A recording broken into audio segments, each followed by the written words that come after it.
Hello and welcome to Narayana IAS. My name is Abhijit Srivastav. We are here to discuss daily news analysis. Today is 29th February 2024 and let's have a quick overview on the topics that we are going to discuss here. First article is from page number 6, The Hindu Delhi edition, which talks about the Janus-faced economy. Our economy is performing very good, extraordinary good on certain parameters. But on the other hand, our economy is performing very poor on certain parameters. Why there is a contradiction and how this contradiction is affecting in assessing the health of the economy, that we will be discussing here. Second article is from page number 6, The Economic Case for Investing in India's Children. There's a concept known as early childhood care and education.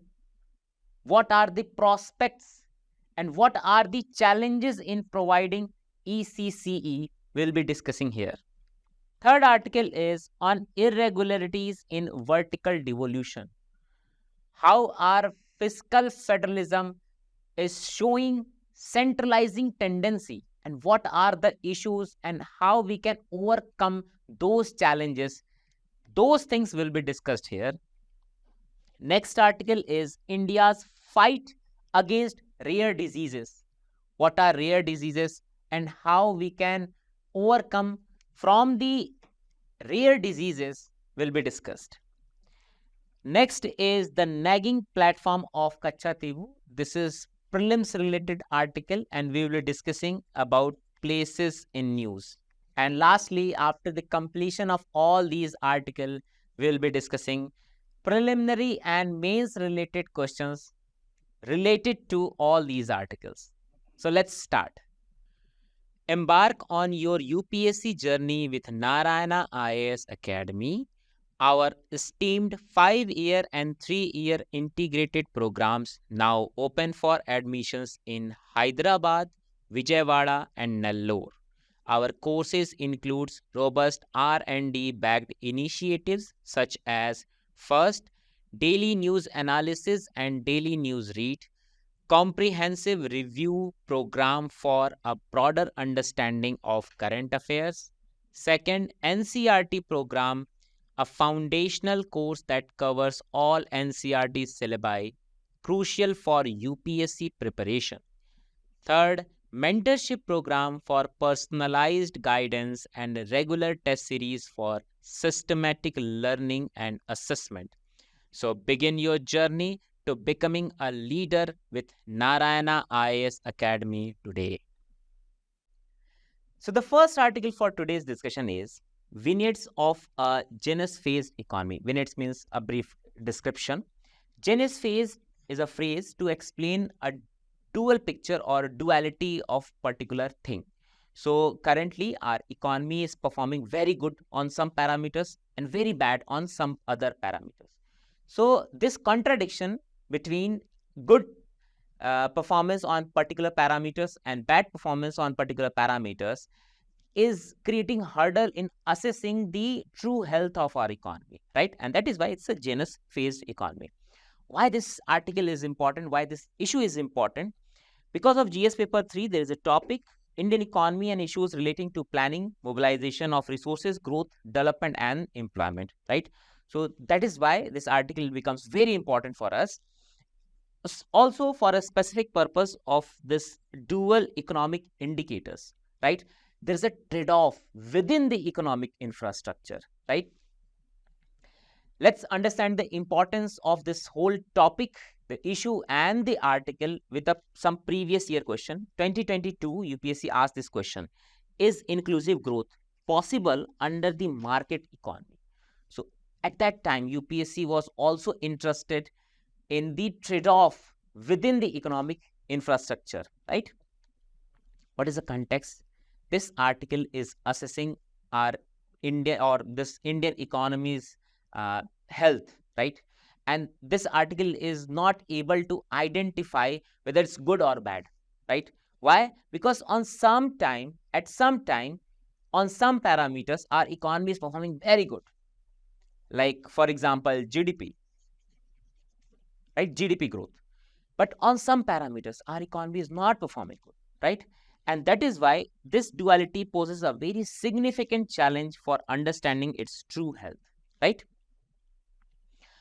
So let's understand all the parameters on which our economy is performing good. First is economic growth and GDP. What is GDP? It's gross domestic product, right? It's a monetary measure or monetary value of the final goods and services which are produced in a country within a specific span of time, right? Like 1 year. Within a year, what are the final values of goods and services which are produced within a country, right? So this is GDP. Whether this GDP gives true picture of our economy or economic growth or economic development or not, this is a debate, the matter of debate, right? How? See, this GDP is not including these three basic things, D, S, W. D means the distribution, S means sectors, and W means welfare measures. While calculating GDP, we are not considering the distribution of income, right? So let's suppose GDP represents the overall national income, right? And when we divide the population of this whole GDP, we get per capita income, right? But whether this per capita income really shows the correct or true picture of per capita income of a general public, right? This is the problem. Why? Because this GDP calculation is not calculating or not considering the distribution of income. Some people may earn very high income, some people may earn very less income, right? But this GDP is calculating the overall, right? And this inequality is not represented in the calculation of GDP. What about sectors?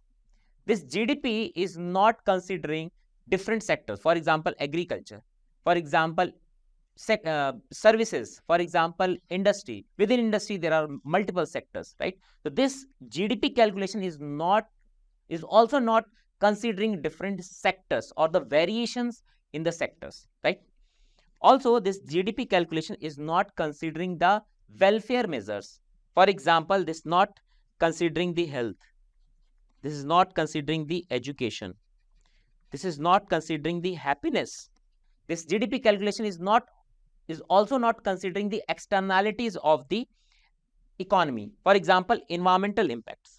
And these environmental impacts also creating or increasing the vulnerability of the poor, right? So that is why there is a problem in the GDP or GDP calculation or considering GDP as a true picture of our economy, right? So the Indian government often cites the size and growth of the GDP as evidence of successful economic management. Currently, India is at 5th position globally in terms of GDP at nominal rate. And when we talk about triple P, it is at 3rd position. So India is the 3rd largest economy in terms of triple P. In terms of nominal, it's 5th position. And it is projected to become world's 3rd largest economy in terms of nominal GDP soon, right? But we have seen that there are a lot of problems while considering GDP as a true picture of our economy, right? The second parameters which often government cites that this is a parameter on which we can assess that our health of our economic structure is very good. That is a poverty reduction. How?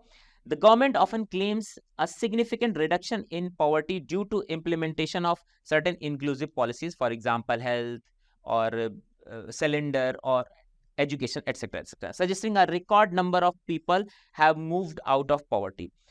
But there's a problem in poverty estimation itself, right? What is firstly, we need to understand what is poverty. So the poverty is perceived deprivation. Also, it's a pronounced deprivation, right? It has multiple dimensions. For example, health, education, water and sanitation, right? So this is basically poverty. People are not able to fulfill their basic needs. This is poverty, right? And when we calculate poverty, we actually calculate in terms of certain monetary values, right? But there is a problem in poverty estimation in India. How? Traditionally, India has relied on consumption expenditure survey by National Sample Survey Organization. Now it's National Statistical Office to estimate poverty. The last CES round, CES means Consumption Expenditure Survey round, was in 2011-12. And this is very old, right? That is why we cannot rely on this traditional poverty estimation, right? Currently, this CPHS, that is Consumer Pyramid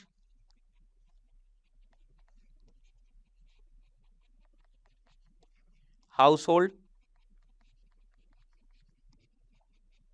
Survey, was considered as the or used to assess the poverty in India, right? So basically, this survey was assessing the short-term economic changes or economic condition of the households, right? And Government of India was relied on this survey. This is a survey conducted by a private organization named as Center for Monitoring Indian Economy, right? This organization conducted survey which was assessing short-term changes in the consumption pattern of the households, right? Economic situation of the household, right? But there is a problem. World Bank estimated and World Bank observed that this CPHS suffers from biases, and this survey did not include or represented the poor household. This was the observation by the World Bank, right? So that is why we also can claim that this CPHS is not a good estimation of our poverty, right? So if government is saying that we have reduced poverty, many people have taken out of the poverty, moved out of the poverty. So this claim is also not based on specific data or reliable data, right? Third parameter is stock market performance. Government also claiming that stock market performance is very good, and that is why we can say our economy is running in a good manner, right? But there is a government is saying that soaring stock market indices are presented as a proof of entrepreneurship and wealth creation opportunities, contributing to the narrative of economic success. But there is a problem. Economic Survey 2018-19, it says that stock market performance cannot be a parameter to assess the economic growth. Why? Because of three basic factors. First is this stock market performance is based upon the speculation. Second, expectations. And third is interest rates. India's interest rate is way more than the developed countries. That is why people from those developed countries are investing more in Indian economy, right? And they are volatile in nature. Whenever they are getting better interest rate in some other economy, they are moving out their money, capital from India's capital market to some other market, right? And this volatility is not good for our economy, right? Also, the stock market is based upon speculations, right? So this cannot be a basis for assessing our Indian economy. Also, the valuations of the companies are not scientific in nature, right? And that is why this is based upon the expectations. So that is why Economic Survey 2018-19 claimed that this stock market performance cannot be a good parameter to assess our India's economy or any economies. Next parameter is high frequency indicators. Basically, that is premiumization of our consumers, right? What is this premiumization of consumer? Like nowadays, people are more purchasing very luxurious goods, right? For example, there is a high rate or increase in the air passenger traffic. There is a very strong increase, very significant increase in car sales. There is also increase in demat accounts, UPI transactions, and sales of high-end mobile phones and luxury homes, and through which government is claiming that our consumers are, or the wealth in the hands of consumer is increasing. But this is also not a true picture of our economy, because only few peoples are getting more income in their hands, right? So far, we have seen all the parameters on which our economy is performing good. Now, let's see all the parameters on which our economy is not performing good, right? The first parameter is the extension of free good grain distribution to a larger population. If people are dependent upon the government and not on their own income for these many basic requirements, that means we are grappling with persistent poverty and unemployment. People are not earning incomes. There is a problem in employment rate, right? And that is why people are more becoming dependent upon the government schemes which are giving freebies to the people, right? Second thing, rural distress. The growth rate of real rural wages has become negative for both agricultural and non-agricultural workers. That means there is a rural distress. People are not earning more, rather their income is getting decreased day by day, right? Third is speculative trading concern.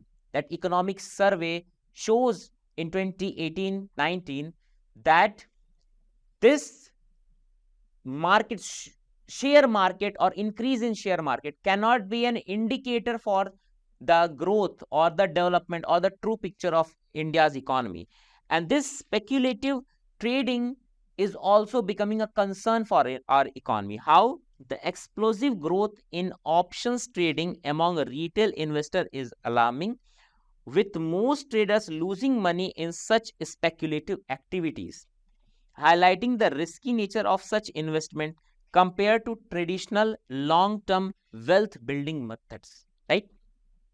Also, if we are not performing, if we are not going in the direction of SDG 5, last is, if we are not improving our situation as per the demands of sustainable development growth, then there is a concern. As India approaches the 5 trillion economy mark, the achievement of SDG targets by 2030 remain a concern. Why? Because our economic growth model is not focusing on inclusive growth, is not focusing on the employment, is not focusing on the distribution of income, right? Good distribution of, equitable distribution of the income, right? That is why this is posing a challenge in achieving this sustainable development growth, right? So what could be the way forward or the cogent in this scenario? We need structural reforms. What type of structural reforms? Instead of focusing capital intensive sector, we need to focus on labor intensive sectors, so that we can produce more employment, right? We have to focus on inclusivity part, and we have to focus on human resource development, so that we can improve or increase the capability of general public so that they can earn more and our economy goes in a sustainable direction. Next article is the economic case for investing in India's children. Article 45 of our Indian Constitution, it mandates government and it says states shall endeavor to provide early childhood care and education to all children until they complete age of 6, right? Why this ECCE or early childhood care and education is important? This is important for national development. How?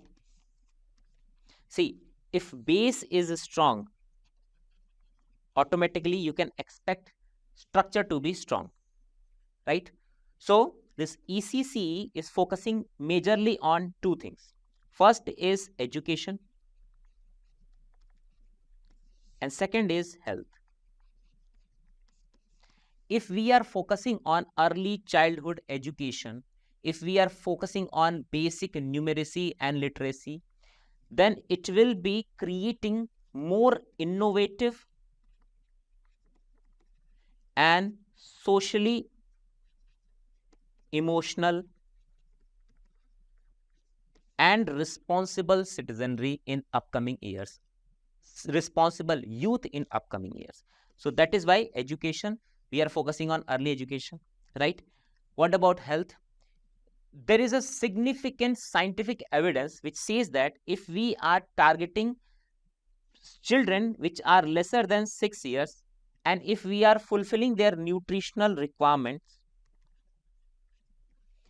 then it will be helpful for them in becoming strong and healthy workforce or part of workforce, right? So that is why these two things should or are considered in the ECCE will be helpful in national development, right?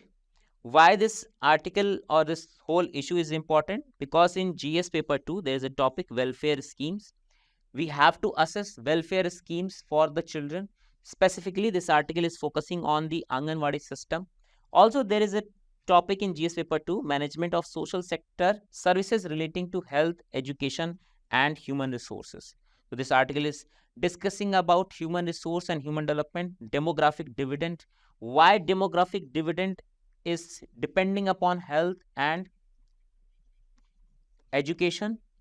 If we need to reap demographic dividend, we have to give health and education to our workforce, and that too should start by early childhood care and education, right? Let's understand the importance of this topic and this article through a previous year question. 2016 UPSC asked this question. Professor Amartya Sen has advocated important reforms in realms of primary education and primary health care, right? So through which we can ensure our demographic dividend, right? Let's understand the context. This article is arguing that ECC is important. So there is an importance of ECC, early childhood care and education, right? Government is also focusing on ECC, but there is certain need. We need to focus more on ECC. We need to invest more on ECC. So there is a need to invest more on ECC, right? Investing in early childhood care and education in India presents a compelling economic case rooted in the foundational importance of human resources for national development we have seen and the potential for significant returns on investment. So if we are giving early education, early sensitization, it will be helpful for creating entrepreneurial culture. It will be helpful in creating innovation in our society, right? So that is why this investment will give more returns as compared with other investments, right? How ECC is important? First, macroeconomic implications of ECC, broader economic benefits of investing in early childhood includes improved healthcare or improved health outcomes, educational attainment, and even reduction in social unrest. If people are more sensitized towards society, social issues, right? So there will be reduction in social unrest, highlighting the need for comprehensive policy evaluation and increased investment. Second is long-term benefits and societal impact. Evidence from studies like Heckman Perry preschool project. This is important for your GS1, 2, 4 as well as your optional. If at all you have chosen sociology or political science as your optional, this can be used as a case study, right? And it underscores the long-term benefit of ECC from reduced violence to enhance socio-emotional skills, right? That is why ECC is important. And government is also focusing on this. But there is an under-investment in ECCE, right? There is a basic reason behind or logic behind this under-investment in ECC. Economy and society. Both are a reflection of each other. Society is getting reflected in economy. Economic infrastructure is getting reflected in society. How? For example, if a society is patriarchal, this patriarchal norms will be reflected in economy. If economy is based on capitalist ideology, this capitalist ideology is also reflected in social relations. So both are reflection of each other, right? Similarly, all the works which are related with women, and if society is patriarchal, these works will be neglected or underfunded or overlooked. So traditionally, this early childhood care was work associated with women, and in a patriarchal society like India, this social norms was reflected in economy as well, and that is why historically it was underfunded and overlooked, right? Through Anganwadi system, what is Anganwadi system? We'll be looking in a couple of minutes, but through Anganwadi system, we were providing early childhood care and education to our children, right? But there is a lesser budgetary allocation and priorities in compared to sectors like rural, road and irrigation. So that is why this article is urging to increase the investment in ECCE, right? So let's see how government is tackling or how government is focusing on ECC, or we will be looking what could be the way forward, right? Firstly, Anganwadi system.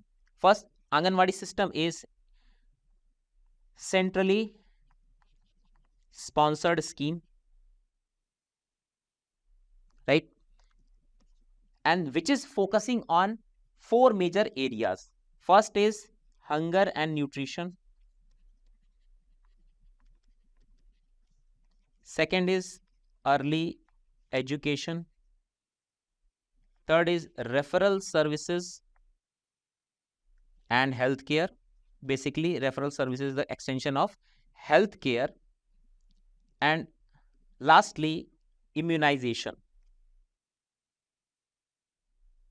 right? So this, through this Anganwadi system, we are ensuring these four things for mothers and children which are age below 6 years, right? These are the target audience of this scheme, Anganwadi scheme. And some researches have shown that very positive impact of Anganwadi system. How? Researches indicates that attendance at Anganwadi centers improves cognitive and motor skills and has potential to reduce educational and gender disparities, emphasizing value of increased funding and attention in this area, right? How government is focusing on ECCE other than Anganwadi system? Government is also focusing on women-led development, right? For example, creche services, right? So through this creche services, government is ensuring that economic participation of women can be restored or can be taken care of, right? For example, recent government initiatives including surveys on working women and care work signal a growing recognition of ECC's importance in national development strategies. Also, government is now more focusing on early childhood and giving fundamental importance to this. How? With early childhood identified as crucial for individual development and central to nation's success, India is shifting focus towards improving quality and access in early education driven by evidence of learning deficits among young children, especially in new education policy. Right? Also, schemes such as NIPUD. NIPUD stands for National Initiative for Proficiency in Reading with Understanding and Numeracy. This scheme was initiated by Ministry of Education and which is focusing on understanding and numeracy, right? Also, there is a scheme, Poshan Bhi, Padhai Bhi, started by Ministry of Women and Child Development, which is a sub-part of or which is a part of Anganwadi system. Through this Anganwadi system, they are focusing on nutritional requirement of children below age 6 years, right? But there is a need. We have already seen that though government is focusing, but this focus is not sufficient. We need to increase the focus. We need to increase the investment. But before doing investment, we need some India-specific researches. So there is a need for India-specific research. While international studies suggest high return on ECCE investment, there is a critical need for India-specific research to guide policy and investment decisions, considering the unique context and challenges of Indian ECCE landscape, along with increase in the investment. So this is the need of the hour, right? What is the vision for future? Investing in ECC is pivotal.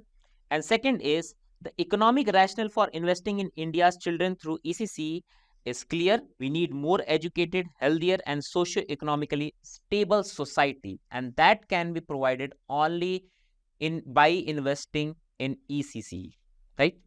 Next article is on irregularities in vertical devolution. This article is discussing about the centralizing tendency in fiscal federalism in India. As far as federalism is concerned, there are two basic concepts. One is distribution of power and another is devolution of power. When Constitution clearly defines division of powers between different tiers of government, for example, in India, there is a clear-cut division of power between center and state as per 7th schedule of Indian Constitution. There is a clear-cut division. This is called as distribution of power. None of the tier is dependent upon another tier, right? But when we compare this with devolution of power, for example, local self-government, they are dependent upon the higher tier of the government such as center and state for their fund and function, right? So this is called devolution of power.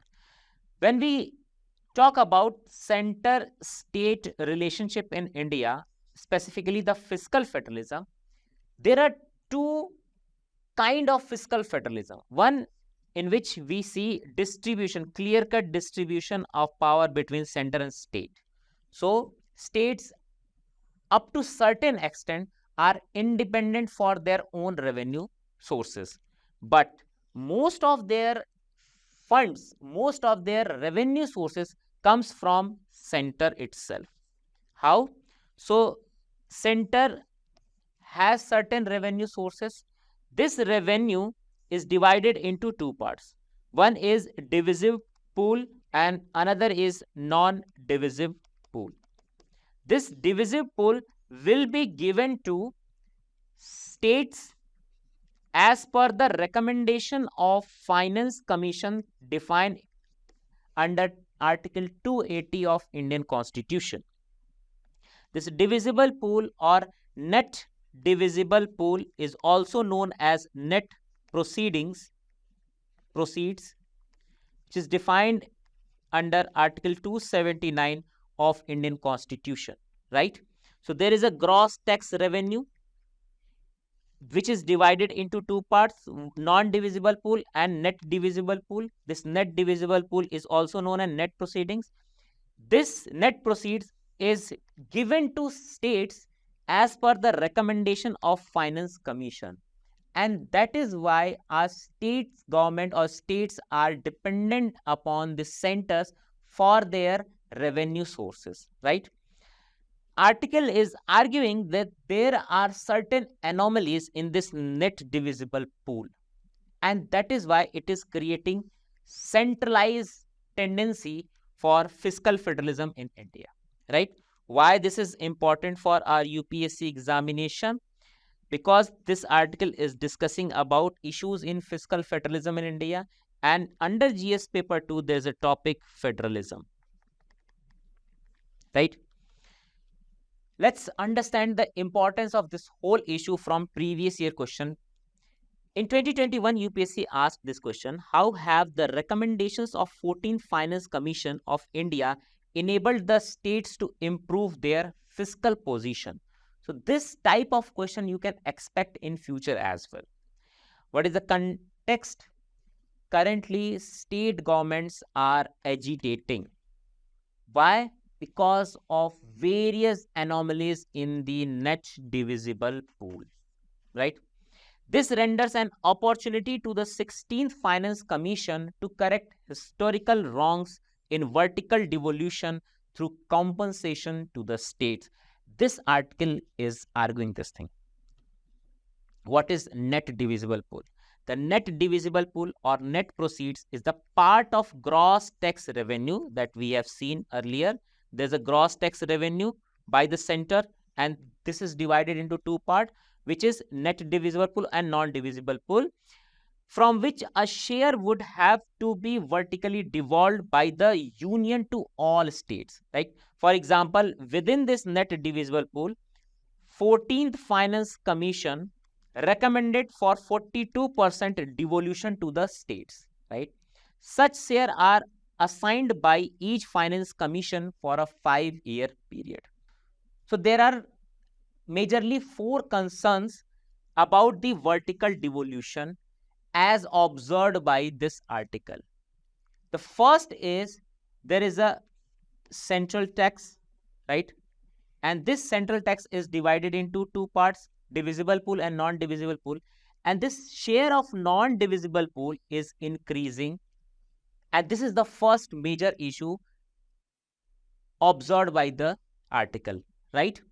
This non-divisible pool is majorly concentrated by cess and surcharge, which are defined in the article 270 and 271, right?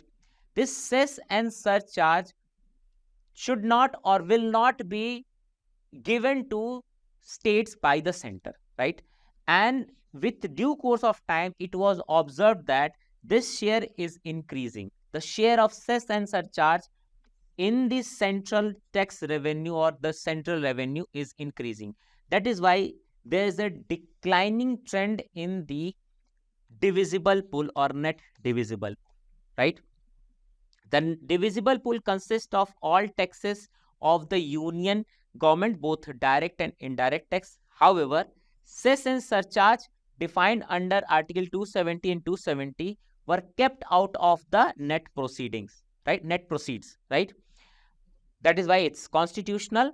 And the share of cess and surcharge in the gross tax revenue was 18% in 2019-20, which increased to 25% in 2020-21, 18%, 25%, and it further increased to 28% in 2021-2022, right? But tentative figures for 2023-2024 says that there's only 14.8, almost 15% of share of cess and surcharge in the gross tax revenue of the center, right? So there is a decline trend. But this is tentative figure. Currently, from 2019 to 2021-22, it is increasing, right? There's also concern regarding the tied funds. Whatever the money is devolving by the center to the states, apart from that, this cess and surcharge. From this cess and surcharge, whatever center is giving to the state is coming up with certain conditionalities. That means, apart from this divisible pool, they don't have any option to spend on their own conditions, right? All these divisions or all these proceeds or funds given by center apart from divisible pool is coming up with certain conditionalities. Such cess and surcharges are utilized to finance centrally sponsored schemes and central sector schemes, while another part was used to provide non-plan grants or capital transfer to states. So with the help of this cess and surcharge, they are giving these money or these funds to center in majorly two forms. One is schemes and another is non-plan grants or capital transfer to the states, right? These two funds devolved by center to states comes with conditionalities, right? However, such transfers are tied transfer unlike the devolution of states' share in central taxes. Moreover, in centrally sponsored scheme, about 40% of the cost must be borne by state governments, right? So to get 60%, they have to spend 40% by their own.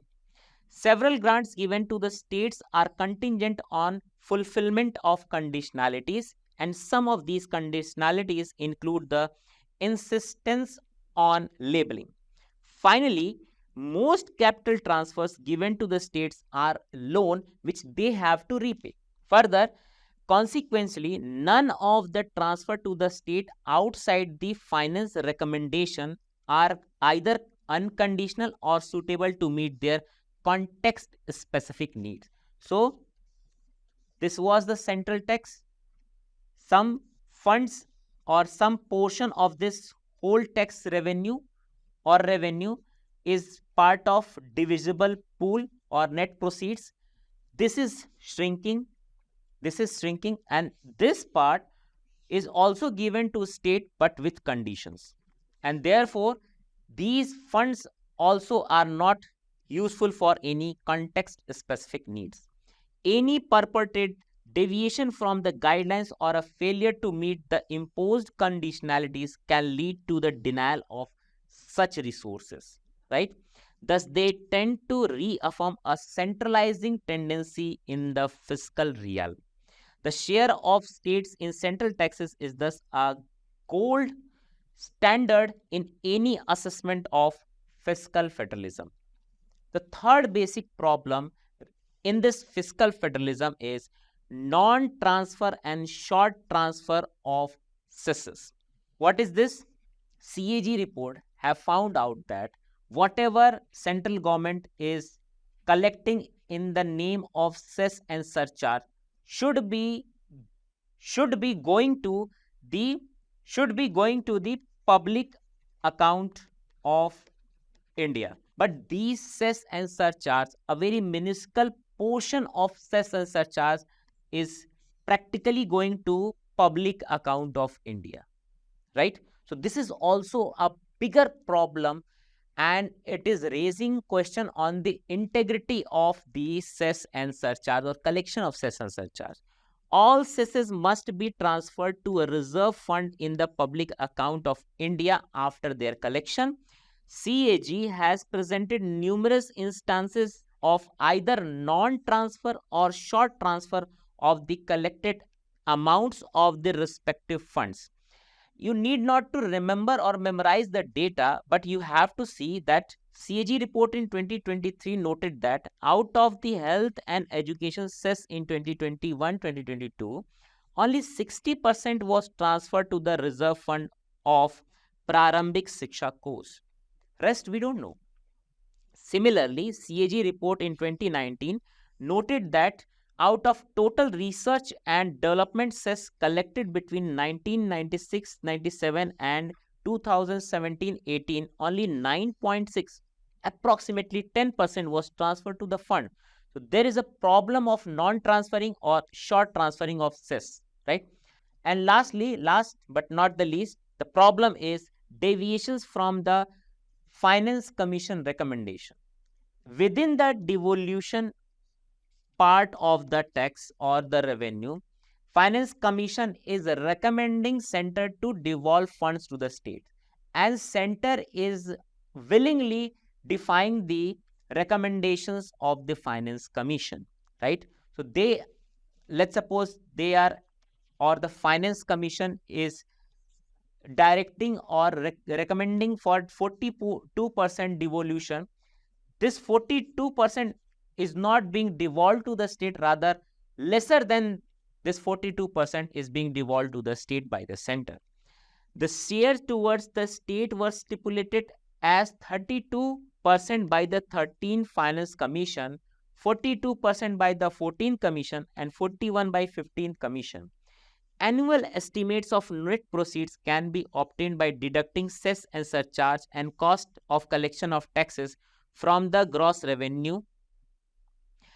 These estimates of net proceed can be compared against the state's share of central taxes in each year to check if they amounted to the Finance Commission stipulated percentage of the net proceeds. It turns out that there exists a mismatch between the Finance Commission recommended shares of net proceeds with the states and the state's share of central taxes as a percentage of net proceeds for most years. For example, this chart you can observe here. It shows that there is a difference between entitlement of all states as per Finance Commission recommendation and actually devolved states share in the central tax from 2009 to 2024-2025, right? So these are the differences that you can observe, what should be given and what is being given to the states. Also, the average of the annual shares of devolution was 31.1% or 31% during 13th Finance Commission, but it was supposed to be 32%.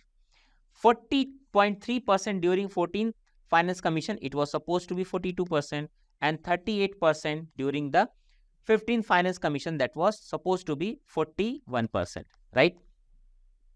If cesses and surcharges to the net proceed were added to the create a revised divisible pool, so this was the divisible pool and this was not divisible pool. If we take this cess and surcharge to net divisible pool, the share of devolution would fall even further to 28% during 13th Finance Commission and 35% during 14th Finance Commission, that you can see from this chart, right?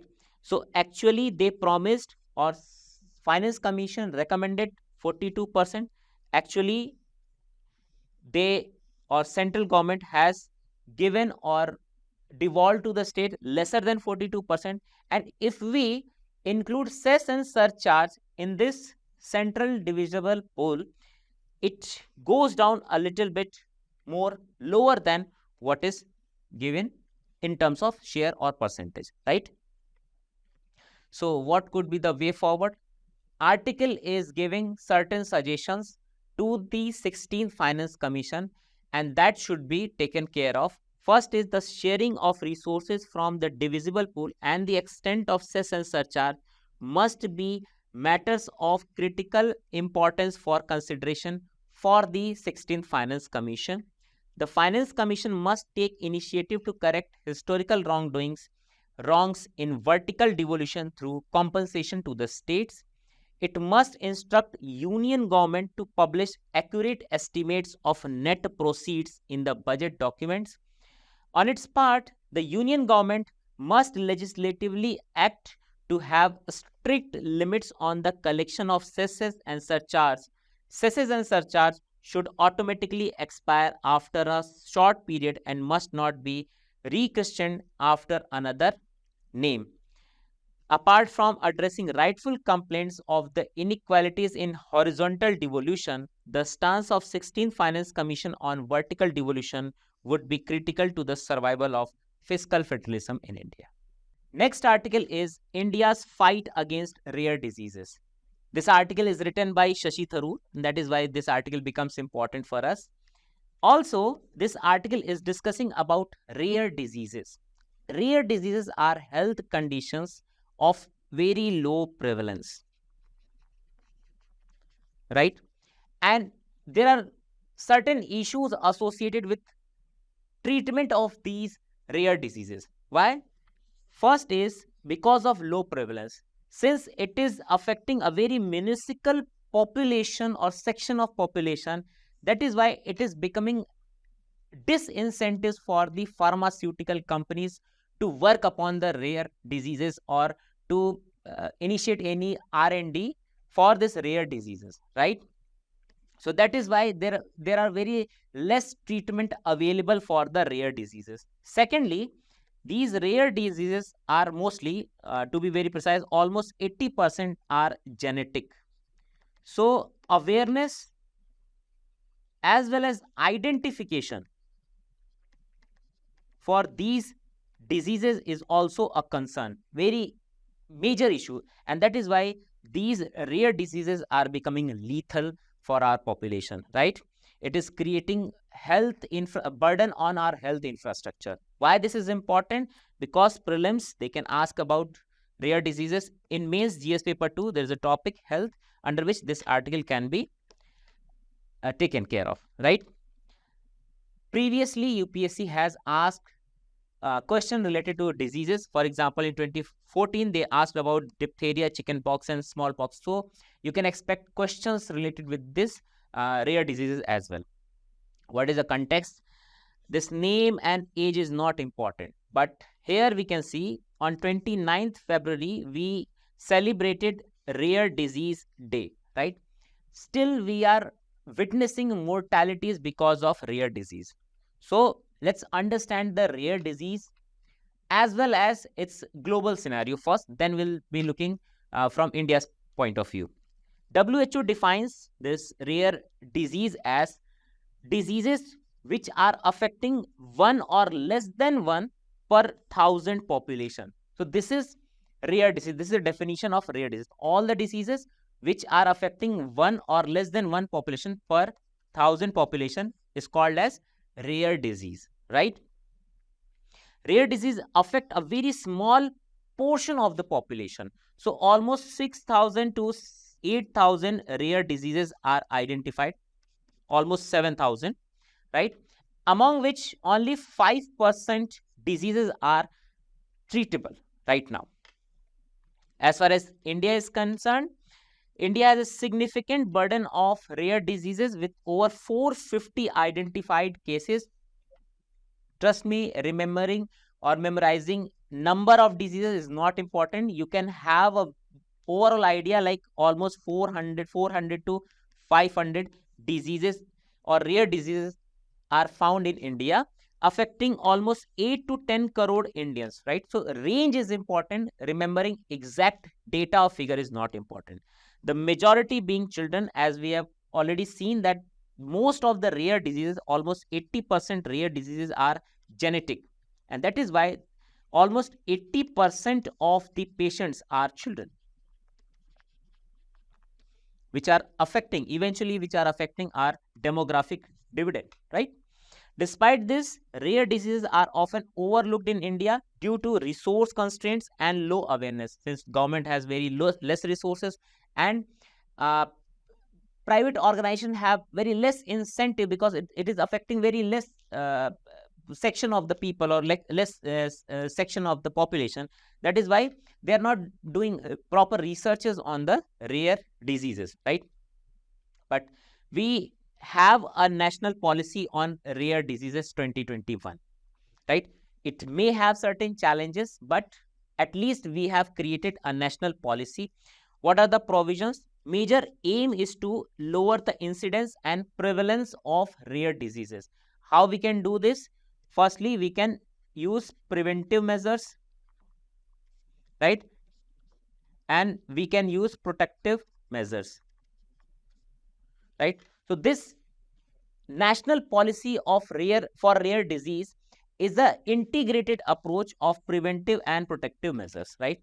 Through an integrated and comprehensive preventive strategy, we are aiming to curb the rare diseases.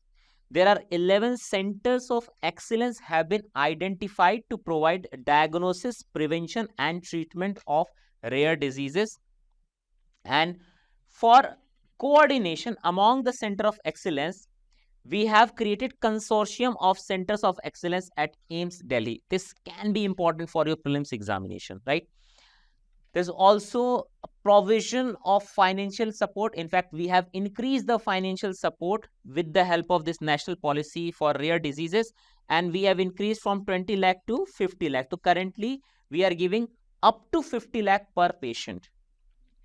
There is also a National Rare Diseases Committee which was formed on the direction of Delhi High Court, right? So there is a committee as well. There are certain policy challenges as well in this national policy for rare diseases. Till 2018, we had a policy for rare diseases, but it was withdrawn. Later, 2021, we again resumed this policy, right? So India's effort to address rare diseases have faced challenges with the withdrawal of national policy in 2018 and subsequent issues with the national policy for rare diseases announced in 2021.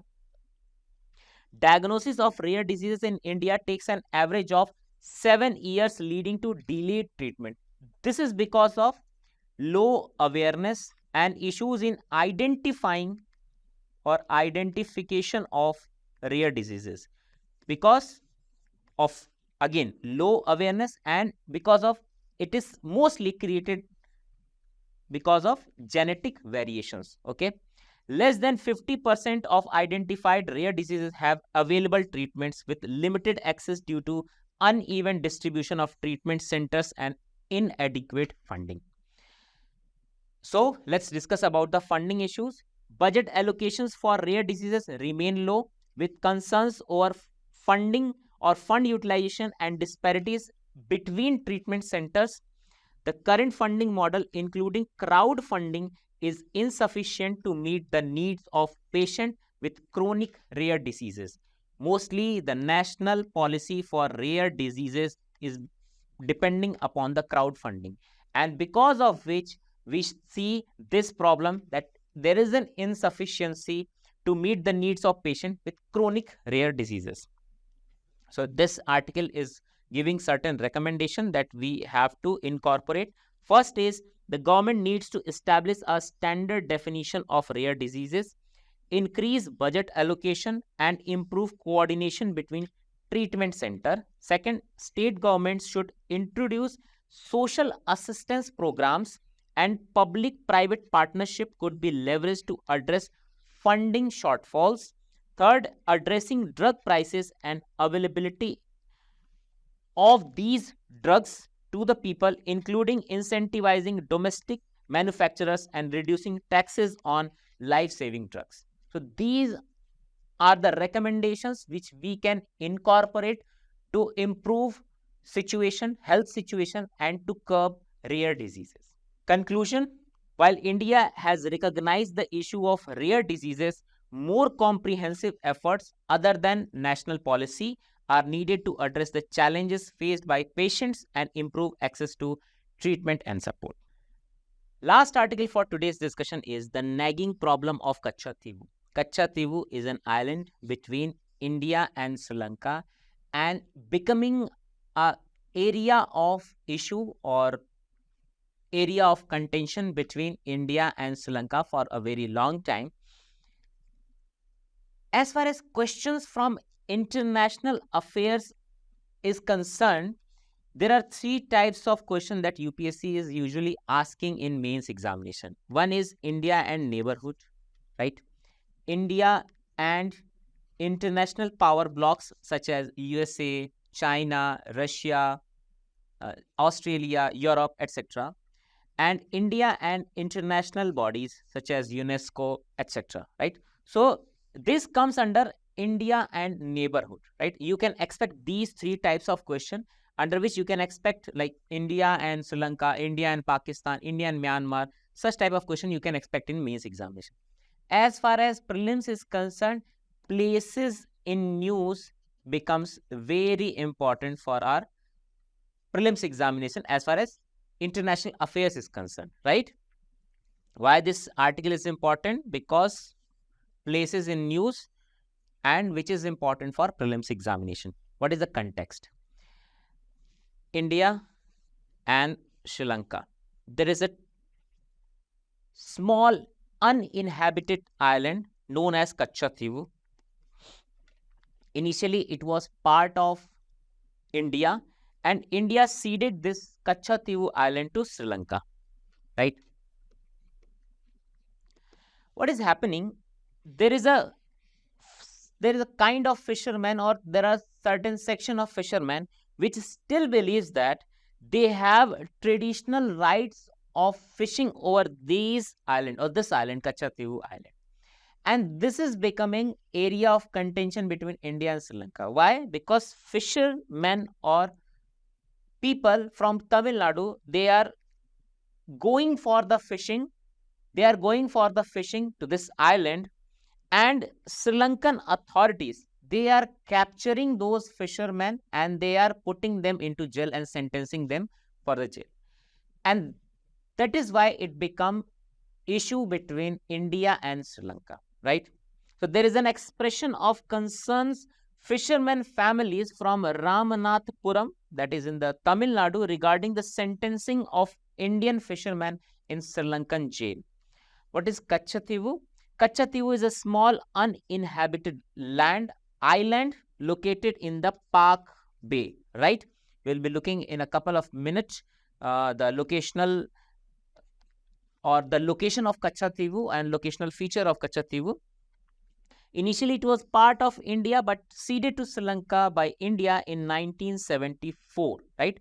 And that is why historically this island was used by the fishermen from Tamil Nadu for fishing.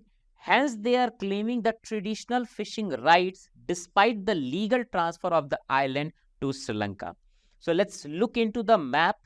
This is Katchatheevu Island. This is Adams Bridge, right? And north of Katchatheevu is Park Bay and Park Strait, and south of Katchatheevu is Gulf of Mannar, right? This both Gulf of Mannar and Park Bay is separated by Adams Bridge. North of Park Bay, there is a Park Strait. This is the Park Strait, and Katchatheevu Island is located in the Park Bay itself, right? So Park Strait, Park Bay, Katchatheevu Island, Adams Bridge, and Gulf of Mannar, right? So there are two kinds of landforms or two kind of feature, geographical feature that we can see here. One is Gulf and another is Strait. Gulf is a large open-ended inlet of waters that extend into the land, often serving as sheltered harbor, right? For example, Gulf of Mannar, right? And another is Strait, right? Strait is a narrow water passage that connects two large bodies of water and facilitates maritime navigation. So this is Park Strait, which is connecting Park Bay with Bay of Bengal. Okay, and these are two basic geographical features that we have to understand here, right? Thank you. So far, we have discussed all the important articles. Let's do some practice questions. First question is, consider the following statement. Katchatheevu is located in the west of the international boundary of India and Sri Lanka. No, it's in the east. Katchatheevu is located in the Pak Bay. Correct. The Gulf of Mannar and the Pak Bay is separated by the Pak Strait.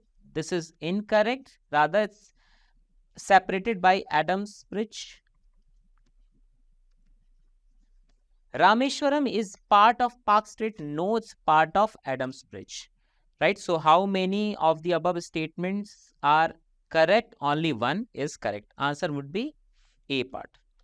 Second question, consider the following statements. India has no policy. No, we have policy to deal with rare diseases. Second, to quantify for rare diseases, the prevalence rate should be a minimum of 5% of the population. No, this is incorrect. 1 out of 1,000 population, right? Or lesser than that. So, both are incorrect. D would be correct answer. Which of the following cannot be a type of rare disease? Cannot, right? So, genetic disease can be part of, can be a type of disease. Communicable disease can be.